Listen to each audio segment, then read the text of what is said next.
eh, en la actualidad, pues la ciencia a veces no es muy querida, especialmente por los jóvenes y también por los chicos que quizás están en colegio. Entonces, de alguna manera estas charlas,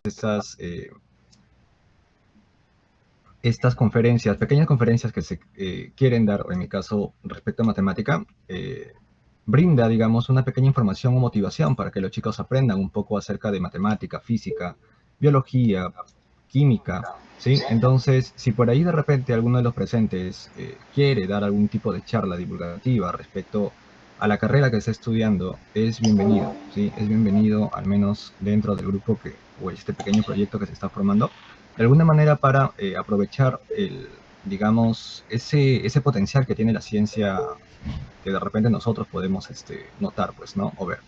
Bien, buenas noches a todos de nuevo. El día de hoy, pues, voy a hablar o comentar acerca del tema de qué es el infinito, ¿sí? Eh, es un tema bastante interesante, o me pareció interesante en parte, cuando la primera vez que lo llegué a ver, cuando estuve en la universidad, cuando me hablaron acerca de los conjuntos infinitos, y es un tema que me gustaría compartirlo con ustedes, ¿sí? Entonces, bien, vamos a comenzar. La pregunta, o bueno, vamos a iniciar prácticamente este tema hablando acerca que existen dos tipos de infinitos dentro de todo de este panorama que de repente vamos a ir viendo poco a poco. Vamos a tener primero, o vamos a hablar un poco acerca del infinito potencial. ¿Qué cosa vendría a ser el infinito potencial? ¿Sí? El infinito potencial es una idea que se plantea o es planteada por Aristóteles. Es un infinito que nos da una idea, ¿sí?, de una cantidad sumamente grande y que tendremos un tiempo totalmente indefinido para poder contarlo. Por ejemplo, un ejemplo bastante básico de esto podría ser los granitos de arena en el mar, ¿sí? Sabemos que hay una cantidad sumamente enorme de granitos de arena, pero sabemos que en algún momento va a parar también, ¿sí? Sabemos que en un momento va a parar, pero al ser demasiado grande, se puede considerar como un infinito potencial. Otra, digamos, otra forma de cómo expresar esto del infinito potencial es algo también que nosotros ya hemos visto. Por ejemplo, la circunferencia sabemos que es un polígono, ¿sí?, que se podría decir que tiene infinitos lados. ¿Sí? Una forma de repente un poco, ¿cómo se diría? Forzada, pero sí, se podría decir que la circunferencia es un polígono que tiene infinitos lados. ¿Sí? Entonces, si nos damos cuenta, el infinito potencial es como una secuencia. O sea, por ejemplo, en la parte de polígonos nos damos cuenta que comenzamos con 4, 6, 8, la cantidad aumentando y llegamos a que la circunferencia posee infinitos lados. ¿Sí? Eso vendría a ser una idea de lo que hablamos nosotros sobre el infinito potencial. Ahora, vamos a hablar sobre el infinito actual. Pero para poder hablar un poco acerca del infinito actual tenemos que representar esto mediante, o bueno, a un personaje en la matemática, que estoy seguro que por ahí mis compañeros, ¿sí?, ya lo conocen bastante bien. Él es George Cantor. George Cantor es un matemático que bien, si bien es cierto, hay un antes y un después, prácticamente después de sus trabajos, pues, ¿no? George Cantor, en el siglo XX, plantea unos problemas sobre un tema bastante tabú en ese entonces, que era el infinito. ¿Por qué no se trataba el tema acerca del infinito en ese entonces? Más que todo era, ¿por qué? Porque el infinito traía consigo traía consigo paradojas y traía consigo también definiciones de repente que traía contradicciones. Más que todo ese era el motivo por el cual no se trataba el tema del infinito. Pero George Cantor plantea la idea acerca del infinito, pone las cartas sobre la mesa, pero al momento de hacer eso, George Cantor lo que hace es desatar a la bestia. ¿Por qué? Porque varios matemáticos, al leer sus trabajos, se dieron cuenta, algunos estaban de acuerdo con su trabajo y otro grupo no estaba de acuerdo con el trabajo de George Cantor. George Cantor realiza una serie de cartas a su profesor. ¿Quién era su profesor? Era Leopold Kronecker, ¿sí? Realiza una serie de cartas, le plantea la idea acerca del infinito. Leopold Kronecker, al leer las cartas de George Cantor, pues lo que hace es pensar que George Cantor se ha vuelto loco por toda la teoría que había realizado, ¿sí? Por ejemplo, una frase, la que están viendo ahorita en pantalla, nos menciona, o fue la frase que le escribió a George Cantor, donde dice que lo que él había hecho no predomina, o bueno, en la teoría de Cantor, ni la filosofía o la teología, pero está seguro que lo que está ahí no es matemática, ¿sí? Entonces, con eso, Leopold Kronecker lo que hace es desatar una guerra contra George Cantor, ¿sí? Más que todo porque él no estaba de acuerdo con las ideas acerca del infinito, que más adelante hablaremos, respecto a los trabajos de Cantor. Entonces, eso fue uno. Segundo, ¿qué pasó con George Cantor? Lo segundo que pasó fue que George Cantor, al darse cuenta que su maestro, Kronecker, no le apoyaba, él presenta su mismo trabajo, pero ahora en la Universidad de Gotinga, a cargo del matemático Gösta Mittag Leffler. No, Leffler. Bueno, es alemán. En este caso, ahí también recibió otro golpe. ¿Por qué? Porque George Cantor, al dar los trabajos, Gösta dijo que eso traería mala reputación a la universidad, ¿sí? En ese caso también digamos, a la universidad más que todo las publicaciones que realiza. Entonces le dieron la espalda. George Cantor, al verse aislado, lo que hizo fue tratar de demostrar que él estaba en lo cierto. Lamentablemente para George Cantor, digamos, no recibió muy bien todo esto. ¿Por qué? Porque George Cantor pasó años y años tratando de demostrar que su teoría acerca del infinito era cierto, pero no logró llegar a ello debido a que pasó por muchos problemas personales. Entre muchos de ellos, por ejemplo, resultó la muerte en 1896, la muerte de su madre, y en 1899 la muerte de su hermano menor. A eso considerado por todo lo que había pasado, lamentablemente George Cantor cae en una depresión, perdón, y lo que hace es que pase las últimas décadas de su vida eh, en el manicomio. Prácticamente él muere en el manicomio por toda la presión que recibió durante todos esos años tratando de demostrar que sus ideas eran correctas. Pero ¿qué fue lo que hizo George Cantor que desatara la ira de varios matemáticos y que desatara de repente quizás el odio, ¿sí? O que le hayan dado la espalda a George Cantor? Lo que pasa es que George Cantor plantea una idea bastante revolucionaria para su tiempo. Él dice lo siguiente, ¿sí? Él plantea una pregunta. Para George Cantor, en su artículo, cuando él presenta su doctorado, él realiza una pequeña frase, ¿sí? Dice que en matemáticas el arte de hacer preguntas es mucho más valioso que resolver problemas. Entonces, él plantea la siguiente pregunta. ¿Habrán infinitos más grandes que otros? ¿Sí? Esa es la pregunta que realiza George Cantor.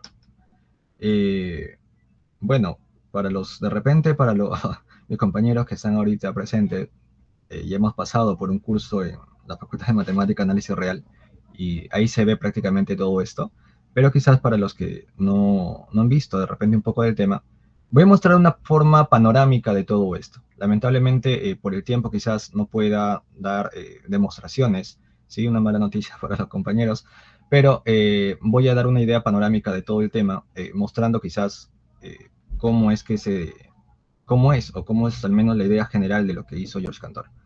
Bien, entonces eso fue lo que hizo George Cantor, ¿sí? Él comentó o afirmó que había infinitos mucho más grandes que otros, pero ¿qué cosa es o qué cosa nosotros podemos decir a partir del infinito? Para ello vamos a entrar en lo siguiente, ¿sí? A ver, un ratito. De acá sí voy a tener que de repente pedir a los que están presentes, que están de repente quizás... Oye, ¿dónde está el lapicito? Acá está, listo. Que me apoyen un poco. En primer lugar, sabemos que los naturales en parte nacen por la necesidad de nosotros de poder contar. Entonces, nosotros, ¿por qué número iniciamos a contar? Se podría decir a partir del número 1 para adelante, ¿cierto? Entonces, podríamos comentar por acá que los naturales están comenzando a partir del 1, 2, 3, 4 y así sucesivamente. Listo. Los enteros es una expansión a partir de los naturales, pero también se cuentan los números negativos, -1, -2, y así consecutivamente. ¿Sí? Solamente para hacer un recuerdo nada más de todos los conjuntos numéricos. ¿Sí? Por acá también va a estar el 0. Y así consecutivamente. Listo. Sabemos que los naturales son infinitos, que los enteros también son infinitos, y que los racionales está conformado, ¿por qué? Por las fracciones, ¿sí? 1/2, 2/3, por los decimales, 0,5, 0,7. También, a ver, bueno, todos los decimales que se puedan ocurrir, por ejemplo, los periódicos puros, ¿sí? Entonces, ahí están conformados los racionales. Los racionales, recordemos que sus subconjuntos son los enteros y los naturales. Y los irracionales está conformado por los números trascendentes. Tenemos a pi, a e. Tenemos también, por ejemplo, las raíces inexactas, como raíz de 2, raíz de 3, y así sucesivamente. Bien, ¿qué fue lo que dijo Cantor? Por ejemplo, Cantor decía que los naturales es un conjunto infinito, sí. Los enteros también es un conjunto infinito, claro. Los racionales igual y los irracionales también. Quien encierra todo eso son los reales. Pero ¿qué fue lo que dijo George Cantor? Por ejemplo, él decía que el cardinal, chicos, por favor recuerden, bueno, los que de repente no saben, que el cardinal es el número de elementos que tiene un conjunto. Él decía, por ejemplo, que el conjunto de los naturales tenía el mismo cardinal que el conjunto de los números enteros, ¿sí? Y que a la vez también, por ejemplo, tenían el mismo cardinal que los números racionales. Pero, por ejemplo, él también decía que el conjunto de los números naturales, o los irracionales, perdón, en este caso, tenían un cardinal mucho mayor que los naturales. ¿Eso qué quiere decir? Que los irracionales, a ser infinito, tenían, digamos, es un infinito mucho más grande que los naturales. Se podría decir de esa manera. Entonces, viéndolo desde ese punto, vamos a hablar de lo siguiente, de repente para que se pueda entender la idea. ¿Sí? Lo que está demorado es el conjunto, o es llamado el conjunto de los números naturales, lo que vimos hace un momento, ¿sí? Si bien es cierto, en geometría muchos de nosotros nos hemos topado con la idea de que el todo es mayor que las partes, ¿sí? Se le considera como un axioma, algo que es evidente. Pero vamos a ver acá lo siguiente. Sabemos que el todo aquí vendría a ser todo el conjunto de los números naturales. Si yo saco una parte de ellos vendrían a ser todos los números pares. El 2, el 4, el 6, el 8, el 10, el 12, el 14 y así podemos seguir. ¿Está bien? ¿Qué es lo que decía George Cantor?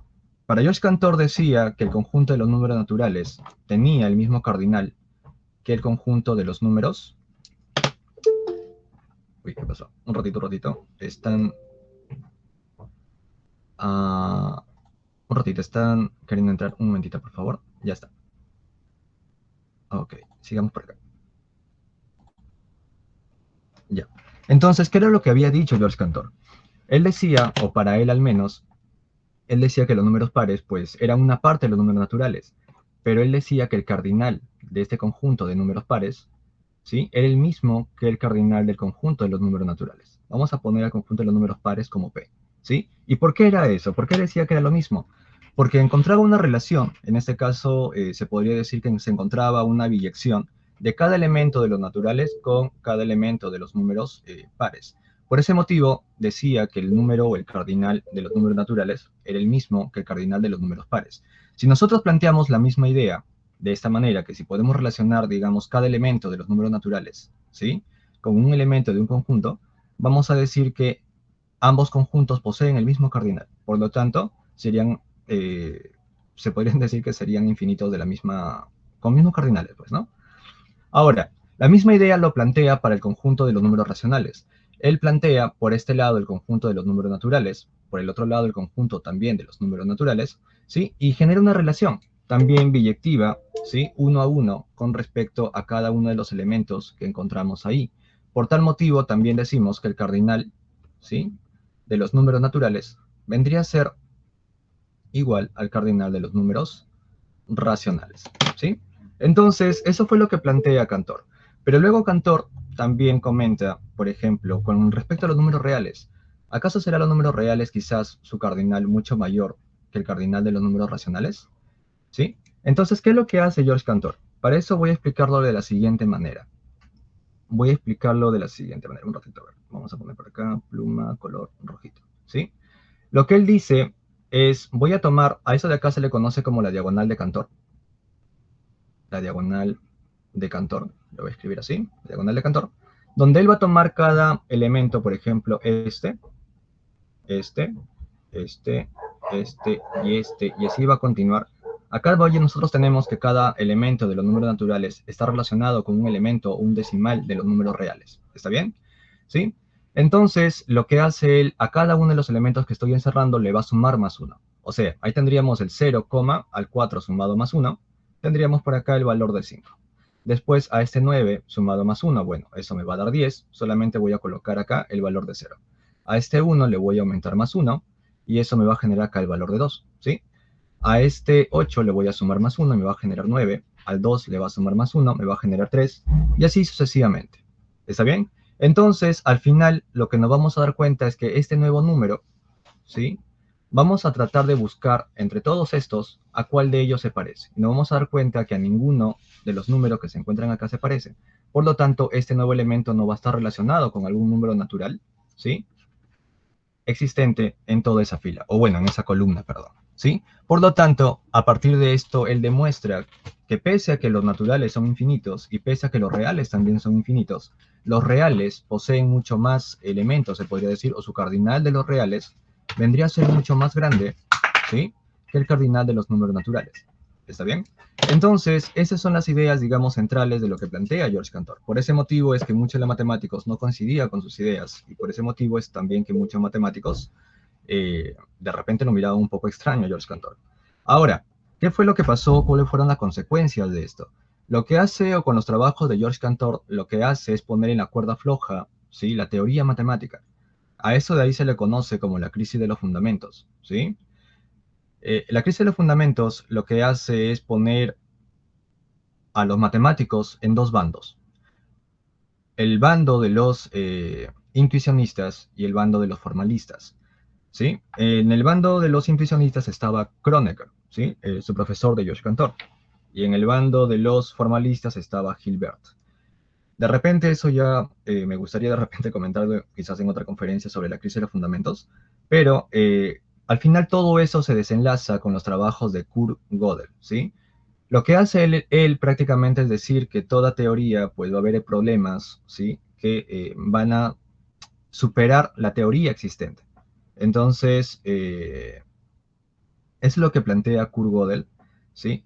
Y lamentablemente con el fallecimiento de George Cantor, ¿sí? Hay personas que lo siguen y entre muchos de ellos un matemático bastante respetado, considerado uno de los enciclopédicos, David Hilbert, ¿sí? David Hilbert menciona que George Cantor había puesto los pantalones a la matemática, ¿sí? Y él menciona una frase que dice, nadie nos expulsará del paraíso que Cantor ha creado para nosotros. Eso fue lo que destacó Gilbert, ¿sí? Y a partir de ahí, el genio, que había sido rechazado durante mucho tiempo, fue acogido por las matemáticas convencionales. ¿Está bien? Y con eso daría culminada la presentación de hoy día. Ahora, ¿qué es lo que de repente quiero comentar con esto? Si nos damos cuenta, y especialmente de repente para algunos alumnos que están acá presentes, si nos damos cuenta, muchas de las cosas que pasan dentro de la matemática no es solamente a veces quedarnos a resolver ejercicios. Muchas de las personas quizás piensan que matemática solamente es ver ejercicios, ver problemas y tratar de resolverlos. La matemática es como que un arte de pensar, manejar conceptos, manejar definiciones. Y nos damos cuenta con este tipo de historias, la historia de George Cantor, cómo fue lo que le pasó, qué fue lo que hizo y todo lo que tuvo que pasar para que pueda ser aceptado dentro de la comunidad matemática, hace que uno, cuando estudia matemática, pues se sienta mucho más motivado a estudiarla y verla de repente con otros ojos. Es justamente uno de los motivos que quizás a mí particularmente me agrada y es uno de los motivos quizás a mí que me apasiona mucho las matemáticas. Y quisiera terminar con esas palabras y agradecer de repente también a los chicos que me han apoyado con respecto a esta iniciativa del proyecto y también agradecer de repente a una persona que no está presente, pero en parte me dio también una idea bastante, eh, una iniciativa para formar todo esto. Como les comento de repente a todos los presentes, cualquier persona que quizás quiera comentar o divulgar algún tema que le agrade referente a ciencias es bienvenida, ¿sí? Es bienvenida y a mí me gustaría de repente compartir también ideas y aprender un poco de todo esto. Y bueno, eso vendría a ser todo. Muchísimas gracias por su atención.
Por supuesto, sí, cualquier curiosidad, pregunta que de repente tengan, no hay ningún problema, cualquier pregunta es bienvenida.